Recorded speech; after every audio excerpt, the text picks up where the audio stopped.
16 তারিখে গোপালগঞ্জে যে ঘটনা তারা ঘটালো, এ তো পাকিস্তানি সেনাবাহিনীকে হার মানিয়েছে। কি অপরাধটা ছিল ওখানে ছাত্র জনতার? সেনাপ্রধান সহ এবং গোপালগঞ্জ এলাকায় ৫৫ ডিভিশন দায়িত্বপ্রাপ্ত তাদের বলবো যে এইভাবে সাধারণ মানুষকে হত্যা নির্যাতন করাটা বন্ধ করতে হবে। এটা আমাদের সেনাবাহিনী তো পাকিস্তানি হানাদার বাহিনী না, তাদের আচরণ কেন এমন হবে? গোপালগঞ্জের মাটিতে বসে বেয়াদবের মতো জাতির পিতা সম্পর্কে যে সমস্ত কটূক্তি করেছে, ওখানে বসে জাতির পিতা সম্পর্কে কটূক্তি করলে সেখানকার মানুষ কেন সহ্য করবে? সেনাবাহিনীর সৈনিকরা আমার কাছে দাবি করেছিল দুপুরে তাদের ডাল রুটি খেতে দেয় আর সকালে এক মগ চা আর শুধু একটা পুরি। তো দুপুরে তাদের ভাত খাওয়ার ইচ্ছা। আমার মাত্র 1 বছর সময় লেগেছিল, 2 বছর, 96 থেকে 98, 2 বছরের মধ্যে 40 লক্ষ মেট্রিক টন খাদ্য ঘাটতি পূরণ করে বাংলাদেশকে খাদ্যের স্বয়ংসম্পূর্ণ করি। এবং আমাদের সেনা ছাউনিতে যে আমি নিজে বসে এই দুপুরে প্রথম আমি তাদের সাথে ভাত খেয়ে খাওয়া শুরু করি।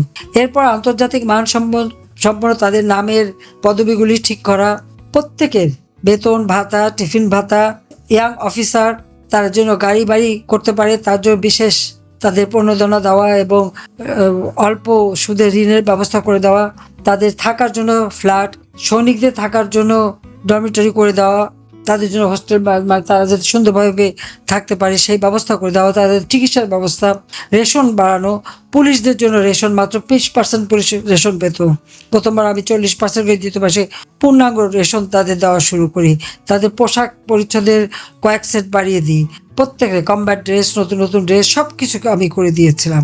কাদের জন্য না করেছি? BDR এর হেলিকপ্টার থেকে শুরু করে সব রকমের ব্যবস্থা। সেনাবাহিনীর জন্য আধুনিক ট্যাঙ্ক আমার বাবা কিনে দিয়েছিলেন আর আমি সরকার এসে কিনে দিই। এমনকি তাদের জন্য বিশেষ ট্রেনিংটা যাতে ভালোভাবে হয়। আজকে NDC আমার হাতে করা, ওয়ার কলেজ আমার হাতে করা, MIST, বিপসট অর্থাৎ শান্তিরক্ষা মিশনে যাবে তার জন্য ট্রেনিংয়ের জন্য, সেই সাথে মেডিকেল কলেজ, BUP, ইউনিভার্সিটি সবই তো আমার করে দেওয়া। আজকে যে বুট আমি টাকা দিয়ে কিনে দিয়েছি জনগণের ট্যাক্সের টাকা, আর সেই বুট দিয়ে গোপালগঞ্জে একটা বাচ্চা ছেলে তাকে ধরে তার গলার ভিতরে সেই বুট দিয়ে গলা চাপা দিয়ে মারে, টেনে হিস্ট্রে নিয়ে যাচ্ছে। কি অপরাধ ছিল তাদের? তাদের হাতে কোনো অস্ত্র ছিল? তাদের হাতে কোনো ঢিল বা অস্ত্রে একজনও কি আহত হয়েছে, কিছু হয়েছে? মিথ্যা একটা রটনা রটায় এবং এই মানুষগুলোকে ধরে ধরে তারা পাখির মতো গুলি করে ফেলে দেয়। 5টা জীবন ঝরে গেছে, এখনো মৃত্যুর সাথে লড়াই করছে। যারা আহত, চিকিৎসা হচ্ছে, সেই চিকিৎসাটা বন্ধ করতে দিচ্ছে না, সেখানে হাসপাতালে যেও তাদের খোঁজ করা, তাদের বিরুদ্ধে মামলা। যারা মার খেলো তাদের বিরুদ্ধে মামলা। আর বঙ্গবন্ধুর বিরুদ্ধে যখন কথা বলে গোপালগঞ্জের মানুষ কি চুপ থাকতে পারে? আর এই সেনাবাহিনী আমি বলবো কাদের হাতে তৈরি? ওটা তো বঙ্গবন্ধু শেখ মুজিবের হাতেই তৈরি। সেটা তারা ভুলে যায় কেন? এই সেনাবাহিনীকে তো জিয়াউর রহমান, এরশাদ, খালেদা জিয়া এরা সবাই ব্যবহার করেছে তাদের ক্ষমতা দখলের জন্য। আর আওয়ামী লীগ ক্ষমতা এসে কী করেছে? তাদের দুপুরে ভাত খাওয়ার ব্যবস্থা করা, তাদের কাপড় চোপড়, টিফিন ভাতা, থাকার জায়গা, চিকিৎসার ব্যবস্থা, তো বাবা মাকে চিকিৎসার ব্যবস্থা, এই CMHগুলিকে উন্নত করা, নতুন মেডিকেল কলেজ করে দেওয়া, সেগুলি কে করেছে? আজকে শান্তিরক্ষা মিশনে যে 1 নাম্বার, আমি যদি বিপসর্ট করে না দিতাম, আমি যদি ওভাবে তাদেরকে ট্রেনিং করায় না দিতাম, তাহলে আর এই সুযোগ কি পেতো না। আর আজকে সেখানে কয়েকটা লাফাঙ্গা ছেলে, এরা কোথা থেকে এসছে? এই যে কটা গেছিল আপনারা অতীতে তাদের দেখেন, এরা অনেকেই তো ছাত্রলীগে ছিল। বঙ্গবন্ধু নামে কত সুন্দর সুন্দর লেখা তারা লিখেছে, ফেসবুক খুঁজলে পাবেন। আর এখন যে বঙ্গবন্ধুর বিরুদ্ধে কথা বলে তার নাম মুছে ফেলবে, তো এরা কোন ধরনের চরিত্রের একবার চিন্তা করে দেখেন তো। টাকার কাছে সব বেচা খেয়ে গেছে, বেচা খেয়ে এখন এরা যা বলে তাই শোনে। ইউনূসের মেটিকুলাস ডিজাইন আচ্ছা কোন সাহসে গোপালগঞ্জে হাত দেয়? এখন কারফিউ দিয়ে দিয়েছে, কারফিউ দিয়ে প্রত্যেক ঘরে ঘরে ঢোকে, মেয়েদের উপরে অত্যাচার, শিশুদের উপরে অত্যাচার, চরমভাবে নির্যাতন চালাচ্ছে। আমি আপনাদের সবাইকে বলবো যে যেখানে আছে যে সোচ্চার হন। ইনুস যে গণহত্যা চালিয়েছে সেখানে কি হয়েছে? তার ওই কয়েকটা মানে মায়ে খাদানো বাপে খাদানো কতগুলি তাদের দিয়ে দল করেছে। এমন কি দল করলো? তাদের পাশে নাকি জনগণ আছে। তাহলে ওরকম সেনাবাহিনী তাদের জন্য আমি যে APC কিনে দিয়েছি সেই সাজোয়া যানের মধ্যে ঢুকে পালাতে হয় কেন? আর যাবার আগে লোকজন সেনাবাহিনীর সাজোয়া বাহিনী পুলিশ পাহারা দিয়ে যে বক্তৃতা দিতে হয় কেন?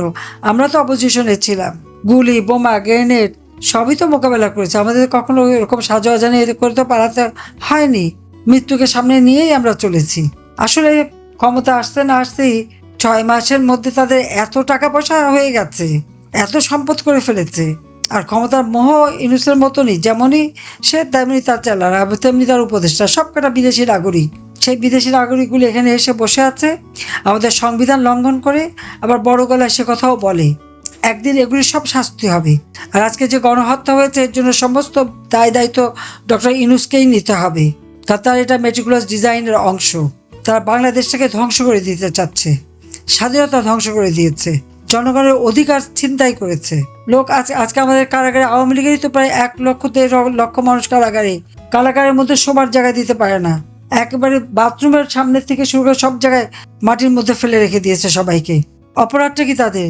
স্বাধীনতা এনে দিচ্ছে, এটাই অপরাধ। কাজে সবাইকে আমি এটাই বলবো যে এই অন্যায় অবিচার আর মেনে নেওয়া যায় না।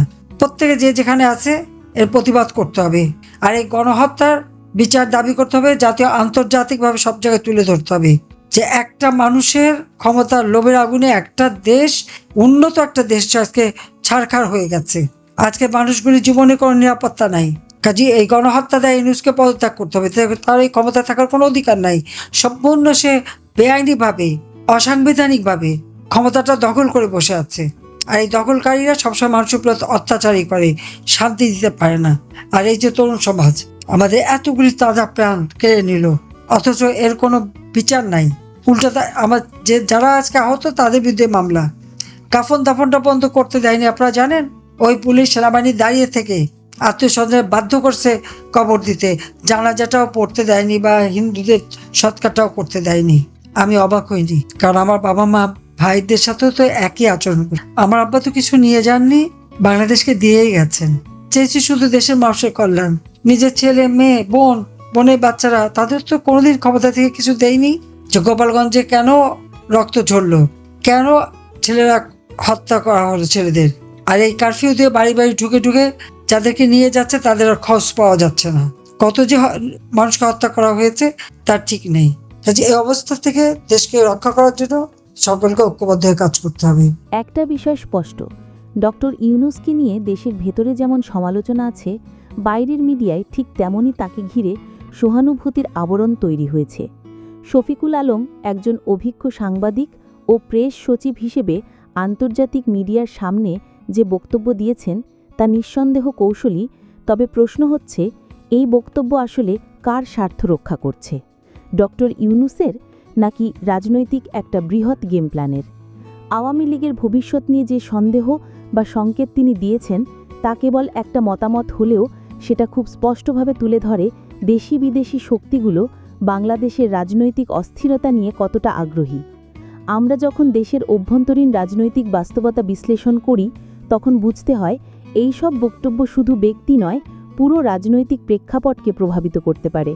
তাই দর্শক হিসেবে আপনার দায়িত্ব হচ্ছে শুধু ভিডিও না দেখে সেটার ভেতরের প্যাটার্ন, উদ্দেশ্য এবং ব্যাকরণটা বুঝে না।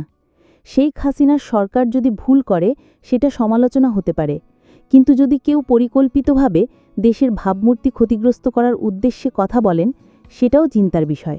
সবশেষে বলবো, সমালোচনা হোক ন্যায্য, বিশ্লেষণ হোক তথ্যভিত্তিক এবং সিদ্ধান্ত আপনার।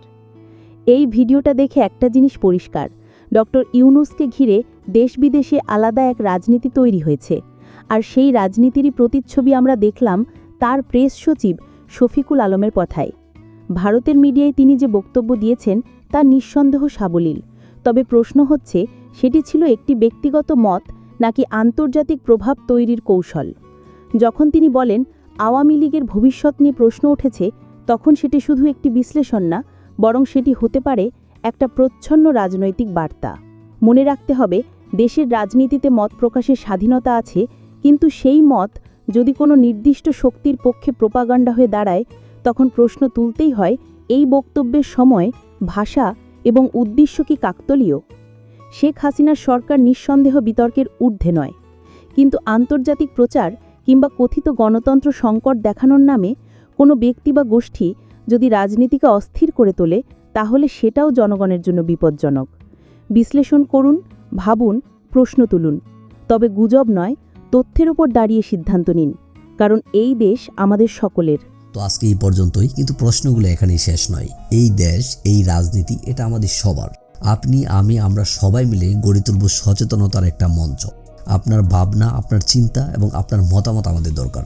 তাই কমেন্টে লিখে জানান এই মুহূর্তে আপনি কি ভাবছেন এবং আপনি কোন দিকে তাকাচ্ছেন।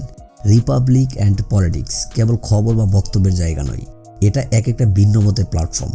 এখানে প্রশ্ন করার সাহস আছে, সত্যের পেছনে ছুটে চলার স্পর্ধা আছে। চ্যানেলটি ভালো লাগলে অবশ্যই সাবস্ক্রাইব করে পাশে থাকুন, কারণ একটা ক্লিকেই হতে পারে হাজারো অন্ধকার ভেদ করে আলো খোঁজা শুরু। ফিরছি পরের পর্বে আরও খোলামেলা বিশ্লেষণ নিয়ে। সে পর্যন্ত সবাই ভালো থাকুন, সুস্থ থাকুন। আল্লাহ হাফেজ।